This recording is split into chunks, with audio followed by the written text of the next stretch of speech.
अक्सर क्या होता है कि जब हम कोई व्यक्ति सक्षम नहीं होता इतना कि वो अपने उपभोग की वस्तुओं को खरीद पाए, तो दरअसल मानव व्यवहार ये होता है कि अगर कोई दूसरा व्यक्ति कोई उपभोग की वस्तु लेकर के आता है, जैसे गाड़ी, कार, ये सब चीज़ लेके आता है, तो उस व्यक्ति का मन जो है वो दूसरे व्यक्ति की उस उपभोग की वस्तु को देख के या उस उपभोग या भौतिकता वाली सुखों को देख करके उसका मन बड़ा ललायित होता है, हिलोरे लेता है मन।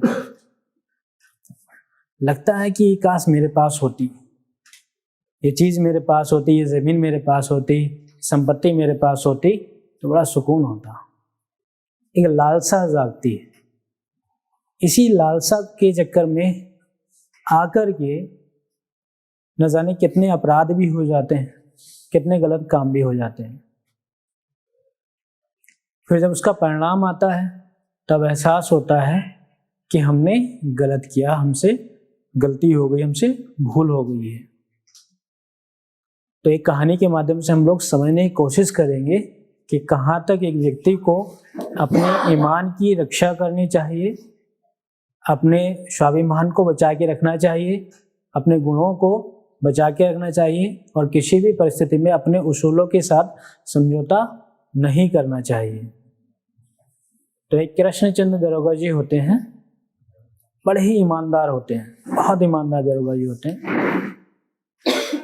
तो उनके थाना चौकी पर एक मामला आता है और मामले में जो अपराधी होता है वो विनती करता है उनसे कि मुझे जो है इस मामले से, इस मुकदमे से बाहर निकाल दीजिए और रिश्वत ले लीजिए। रिश्वत की पेशकश करता है तो दरोगा जी बड़े आग बबूला हो जाते हैं और उसको चेतावनी देते हैं कि खबरदार, तुम्हारी हिम्मत कैसे हुई मुझे रिश्वत देने की? क्या तुमने कृष्ण तिवारी को कभी सुना नहीं? उनका नाम नहीं सुना? पूरे हल्के में नाम है। तो अपराधी हाथ जोड़ कहता है, हुजूर गलती हो गई है, आजकल ऐसे ईमानदार लोग कहाँ मिलते हैं। ये मेरा सौभाग्य है कि मेरी मुलाकात आपसे हो गई है। तो गुस्से में कृष्ण कि जाइए अब यहाँ से और आज के बाद इधर आना नहीं। तो अपराधी जो है वो अपना उठ के चला जाता है, इस डर से कहीं ऐसा ना हो कि सलाखों के पीछे डाल दें। तो दरबारी जो खड़े रहते हैं, संतरी खड़े रहते हैं, संतरी आपस में चर्चा करते हैं कि देखिए इस दरोगा के सर पे तो ईमानदारी का भूत सवार है। ये अपनी ईमानदारी के चक्कर में दूसरों को भी नहीं देखता है। अगर कुछ दिन इसके साथ नौकरी किए तो चटनी से रोटी खाने के भी लाले पड़ जाएंगे, बच्चे भूखे मर जाएंगे और ये अपनी ही धुन में लगा रहता है। अब कृष्णचंद्र दरोगा जी अपने हल्का क्षेत्र में जाते हैं, क्योंकि अब छुट्टी पर घर निकलना होता है। 2 बिटिया होती हैं इनकी, जवान बिटिया होती हैं। तो बिटिया की फरमाइश होती है कि उनके लिए कपड़े आप बना के लेके आएंगे। तो कृष्णचंद्र जो दरोगा जी होते हैं वो अपना हल्की में जाते हैं टेलर के पास, जहाँ पे एक ही थान में एक ही कलर का सूट सिलवाया था अपनी बिटियों के लिए। वो सूट लेने के लिए जाते हैं, कहते हैं जुम्मन मियाँ, क्या हमारे बेटी के जो सूट है वो तैयार हो गए हैं? कह रहे हुजूर तैयार हो गए हैं। अच्छा कितना हुआ आपका पैसा? कहा हुजूर 3 रुपया हुआ है। क्या? अच्छा 3 रुपया हुआ है, ठीक है। तो जेब में हाथ डालते हैं, कुछ पैसे निकालते हैं, कहते अरे जुम्मन मियाँ 3 रुपया तो पूरा नहीं है, कुछ है, बाकी जो बकाया है हम आपका दे देंगे। तो जुम्मन मियाँ जो टेलर होते हैं कहते हैं अरे हुजूर ये गुस्ताखी कौन कर सकता है, ऐसे आपसे जो पैसे मांग ले। अरे नहीं नहीं ऐसा नहीं है, हम आपके पैसे दे देंगे जो भी बकाया है। अगर हम आपके पैसे नहीं दे पाएंगे तो लोग क्या सोचेंगे हमारे बारे में कि दरोगा कृष्णचंद्र अपनी कुर्सी का दुरुपयोग कर रहा है। तो भाई ये बोझ लेकर के हम जी नहीं पाएंगे। अरे नहीं हुजूर आपके बारे में ऐसे तो सोचना ही बेकार है, कौन सोच सकता है आपके बारे में ऐसा, आप तो इतने ईमानदार दरोगा हैं।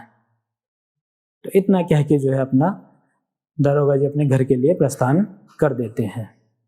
तो घर में जैसे एंट्री होती है तो अपनी बिटियों को आवाज़ लगाते हैं कि बेटा कहाँ हो, बड़ी खुशी का माहौल रहता है। तो पिताजी की आवाज़ सुन के दोनों बिटियाँ जो है आंगन में दौड़ी दौड़ी आती हैं, कहती हैं अरे पिताजी आ गए? हाँ हाँ बेटा आ गए हैं, ये देखो तुम्हारे लिए क्या लेके आए हैं। तो वही जो है अखबार में लिपटे हुए जो सूट होते हैं वो खोलती हैं, दोनों बिटिया देखती हैं। तो एक बिटिया जो है, बड़ी बिटिया, वो नाराज हो जाती है कि क्या पिताजी, आपसे कई बार बोला, आप एक ही कलर का सूट हमको बनाते हैं, हर बार यही बनाते हैं, मुझे नहीं पहनना है। तो दरोगा जी कहते हैं अरे बिटिया नाराज ना हो, दूसरा सूट ले लूँगा, दूसरे कलर का बना दूंगा। तो इतने में जो है उनकी पत्नी आती है जिसका नाम गंगा जली होता है। तो गंगा जली आती है, गंगा जली बड़े थोड़ा आवेश में होकर कहती है कि तुझको क्या आपत्ति है, दोनों बहनें तो हो सगी बहनें, एक ही कलर का सूट पहनेंगे तो क्या आपत्ति है। तो दरोगा जी कहते हैं अरे कोई बात नहीं, इसके लिए अलग बना देंगे। अरे अलग क्यों बना दोगे, क्या हमारे आंगन के पेड़ पे क्या पैसे उग रहे हैं जो अलग बना देंगे। तो दरोगा जी कहते हैं क्या नाप शनाप बातें करती रहती हो तुम, बच्चों के सामने ऐसी बातें नहीं करनी है, बना देंगे। अरे नहीं, मैं ये कह रही हूँ अगर आप अभी जो इन बच्चों को सुविधा दे रहे हैं, अपनी बेटे को जो सुविधा दे रहे हैं, शादी के बाद अगर मान लीजिए इनकी शादी कहीं ऐसे घर में हो जाती है, अगर वहाँ पर ये किसी वस्तु की कामना करती हैं और वो चीज़ इनको नहीं मिलती है तो कितना दुख पहुँचेगा इनको। तो दरोगा केशवचंद्र कहते हैं अरे नहीं, ऐसी बात नहीं है। बड़े मुस्कुरा के बोलते हैं कि मैं अपनी बिटिया का जहाँ विवाह करूँगा तो वो बड़ा अच्छा घर होगा, अच्छा घराना होगा, जहाँ ये ऐश करेंगी, राज करेंगी, राजकुमारी बन के रहेंगी। तो इतना मुस्कुरा के जो है अपना कहते हैं, और जो बिटियां हैं वो अपना सूट ले कर अपना चले जाती हैं। तो गंगा जली जो कि इनकी पत्नी होती है कहती हैं कि आज तो बड़े खुश नजर आ रहे हैं, लग रहा है कि बिटियों की जो है आप शादी या रिश्ता तय करके आ रहे हैं। कह रहे नहीं भाग्यवान, तय तो नहीं करके आया पर अब जा रहा हूँ। तो क्या तुम्हारी नज़र में कोई ऐसा रिश्ता है? हाँ है, बड़ा ही अच्छा घराना है, बड़े ही शरीफ लोग हैं, और सबसे अच्छी बात तो ये है कि दहेज नहीं मांगते। कह रहे ये तो अच्छी बात है। तो जो कि छुट्टी पे आए हैं कृष्ण दरोगा जी जाते हैं उस व्यक्ति के पास रिश्ते की बात करने। तो व्यक्ति जो कि चौबे नाम रहता है, तो चौबे जी बताते हैं कि देखिए भाई साहब, ये जो दहेज है ना, ये दहेज प्रथा, इसने हमारे समाज को खोखला कर दिया है। इस तरह की बड़ी बड़ी बातें करता है कि मैं तो दहेज के एकदम खिलाफ हूं। ये दहेज जो है, ये दहेज लोभी हैं, ये लड़की के पिता की मजबूरी तक नहीं, उसकी स्थिति को नहीं परखते हैं। अब मुझे ही देख लीजिए, वो अपने आप को बताता है कि अब मुझे ही देख लीजिए कि मैंने अभी अपनी बिटिया की शादी की तो खाने पीने में 1000 रुपये जो है खर्च हो गया और बाकी 4000 रुपये का दहेज देना पड़ा। तो कृष्णचंद्र कहते हैं अरे दहेज देना ना लेना ये तो आपके उसूलों के खिलाफ था। अरे क्या करें दरोगा जी, ये उसूलों के खिलाफ था, मगर एक बार बताइए, कभी कभी अपने बच्चों के लिए अपने उसूलों का त्याग करना पड़ता है। अब आप ही लीजिए, क्या आप नहीं चाहते हैं आप अपनी बिटियों को कि वो जहां जाए सुखी रहे? कह रहे हाँ, क्यों नहीं चाहता हूं। तो बस यही जो है बस मुझसे पाप हो गया।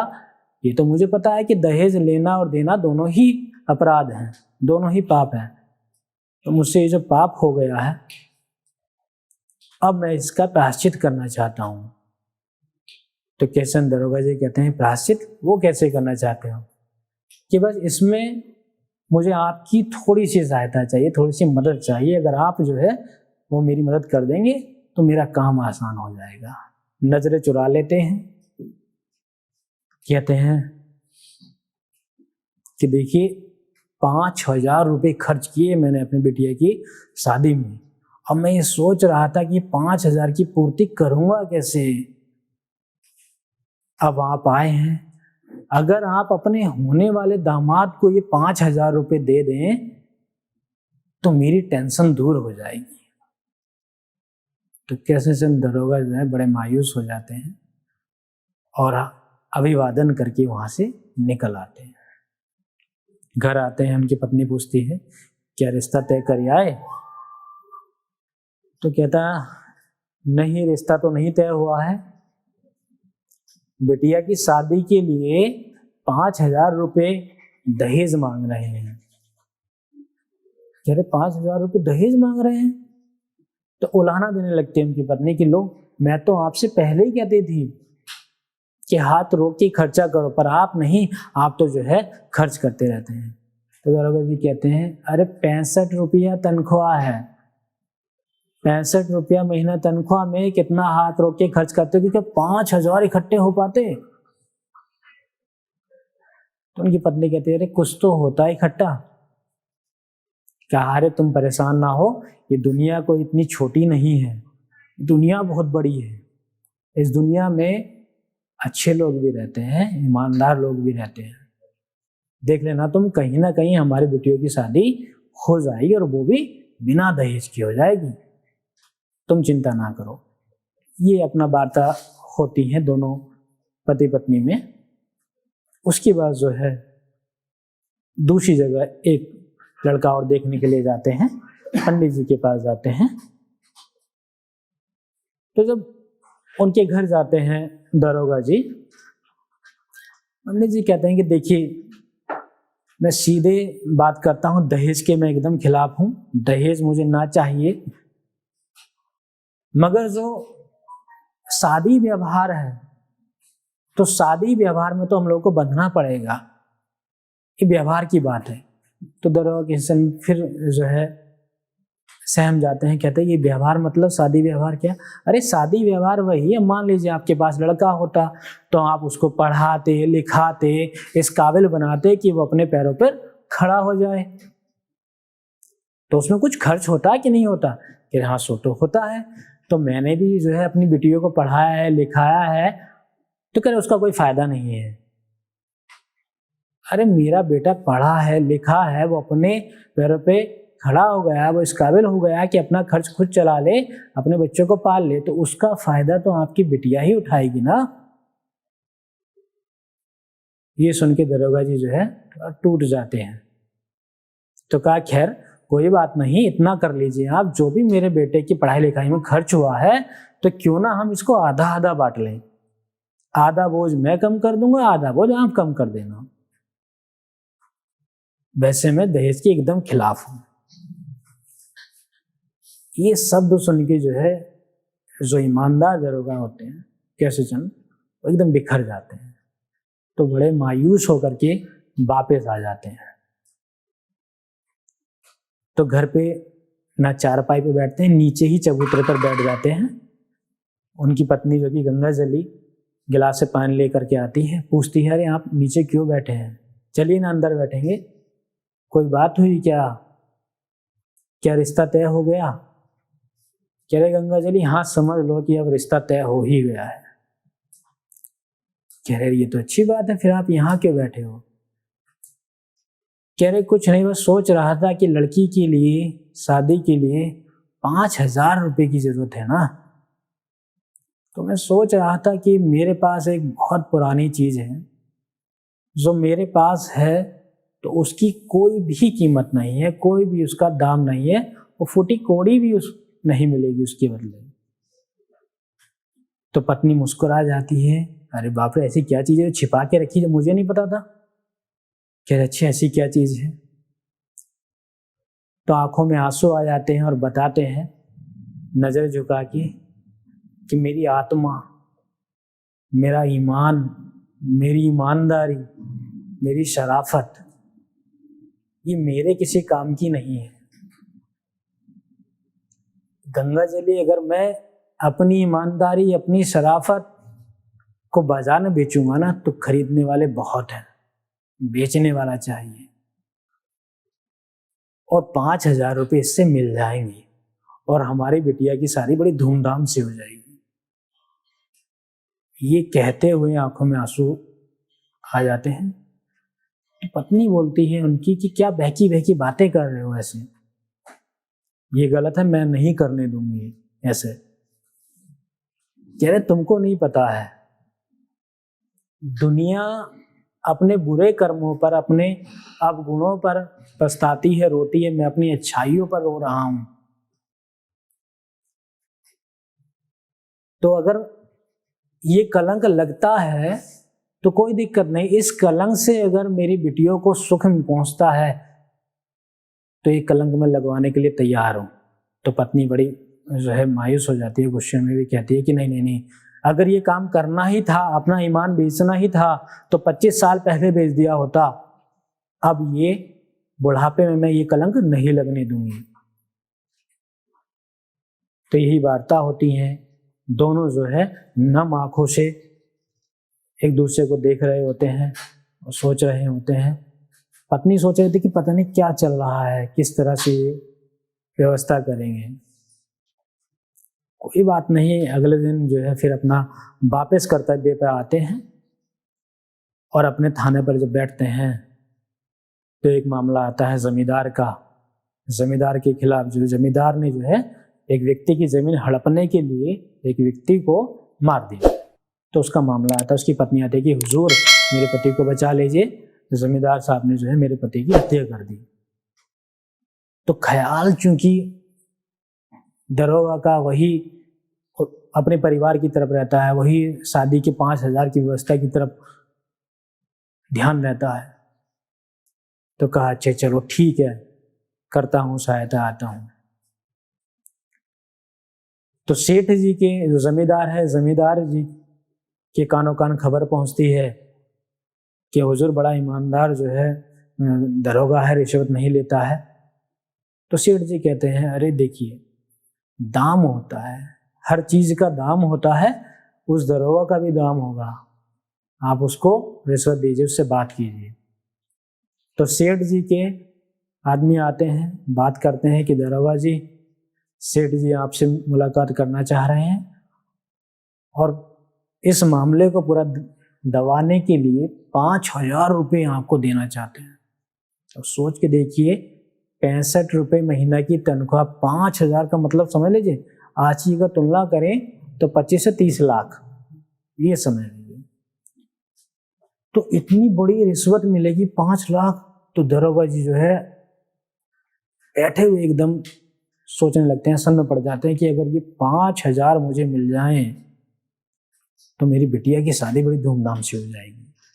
और लोग मरते रहते हैं, लोगों का क्या है, ये सब चलता रहता है, संसार है। ये सोचते हुए दरोगा जी डरते डरते जो है बोल देते हैं कि अच्छा ठीक है, तो पूरे 5,000 देना। तो 5,000 रुपये मिल जाते हैं और बड़े डरे हुए से अपने घर आ जाते हैं। पत्नी से बोलते हैं कि गंगा जली अब शादी की तैयारी करो, मैं लड़का देख करके आता हूँ, पैसों की व्यवस्था हो गई है। तो उनकी पत्नी पूछती है कि पैसे कहाँ से आए? अरे तुम पूछो ना, ये कहाँ से आए, बस हो गई है व्यवस्था। तो लड़का देखने के लिए फिर जाते हैं तीसरी बार। सेठ जी मिलते हैं एक, तो कहते हैं अरे आपका तो बहुत नाम सुना, आप तो बड़े ईमानदार दरोगा हैं, बहुत अच्छा लगा, अगर आप हमारे यहाँ रिश्ता जोड़ेंगे तो बहुत ही अच्छा रहेगा। पर हम भी कम नहीं हैं, 50 गांव की जिम्मेदारी है हमारे पास। कह रहे अरे सेठ जी तभी तो आपके यहाँ आए हैं, बिटिया राज करेंगी, खुश रहेंगी। कहा देखिए मैं सीधी बात करूँगा, मेरे लड़के के लिए कई रिश्ते आए और 10-10 हजार के रिश्ते आए हैं, समझ लीजिए। तो कहा हुजूर मेरी बिटिया सुंदर है, सुशील है, पढ़ी लिखी है। तो ठीक है, अगर आपकी बिटिया सुंदर सुशील पढ़ी लिखी है और आप ईमानदार हैं तो 5,000 से कम नहीं लूंगा। तो ठीक है, 5,000 में विवाह की तारीख मुकर्रर हो जाती है, शादी तय हो जाती है। शादी होती है, शादी का दिन होता है, बारात आती है, सब खुशी का माहौल है, धूमधाम से जो है पूरा कार्यक्रम हो रहा है। इस पूरे कांड की खबर, इस पूरे रिश्वत की खबर पहुंच जाती है अंग्रेजी हुकूमत के कानों में। अंग्रेजी अफसर जो है दरोगा के घर पे आते हैं। दरोगा के सोचते हैं कि ये शादी में आए हैं, तो कह रहे हुजूर आइए, ये तो मेरा सौभाग्य है कि आप जो है मेरी बिटिया के विवाह में आए हैं, शामिल हुए हैं। कह रहे नहीं, हम आपकी बिटिया के विवाह में शामिल नहीं हुए हैं। कैसे दरोगा, हम तुमको गिरफ्तार करने आए हैं।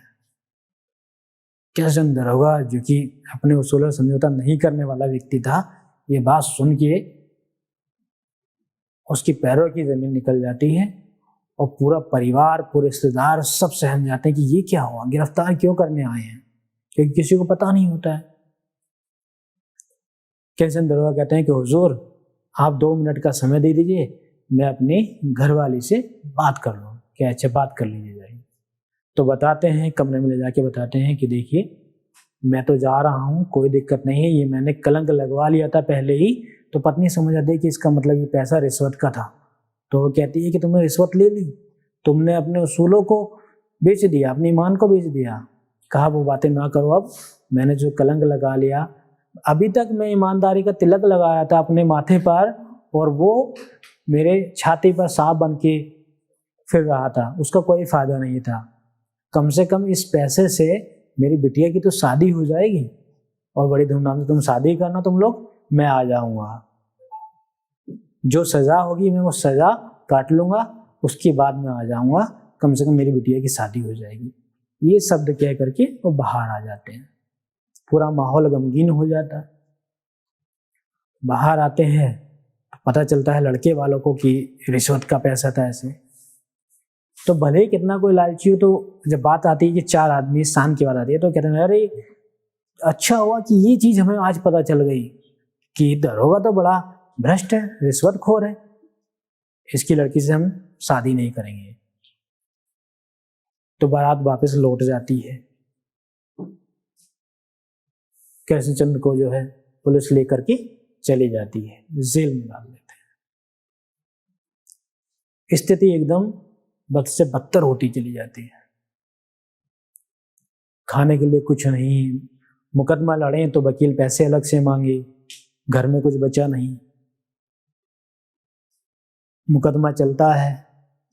दरोगा जी को उनके पुराने रिकॉर्ड को देखते हुए, उनके ईमान को देखते हुए 7 साल नहीं बल्कि 5 साल की सजा मिलती है, 2 साल की छूट मिलती है। इस कलंक को लेकर के वो अपना जेल में रहते हैं, पूरी सजा काटते हैं। पत्नी उनकी संघर्ष करती रहती है कि किस तरह से अपने पति को बाहर निकाला जाए, बच्चियों की शादी हो। इसी संघर्ष में पूरी उनकी लाइफ बीत जाती है, बीमार पड़ जाते हैं और अंत में जो है मृत्यु को प्राप्त हो जाते हैं। तो ये कहानी थी, इसके माध्यम से हम लोग ये समझ तो गए होंगे कि अगर उस व्यक्ति ने अपने उसूलों से समझौता ना किया होता तो कम से कम कोई बात नहीं, 5,000 में शादी नहीं होती, कब में हो जाती, उधार मिल जाता, ऋण ले लेते, उससे शादी हो जाती। उसूलों से समझौता नहीं करते तो कम से कम एक परिवार जो कभी खुश था, कम पैसों में खुश था, एक जोड़ी कपड़े में खुश था, वो तो बचा रहता।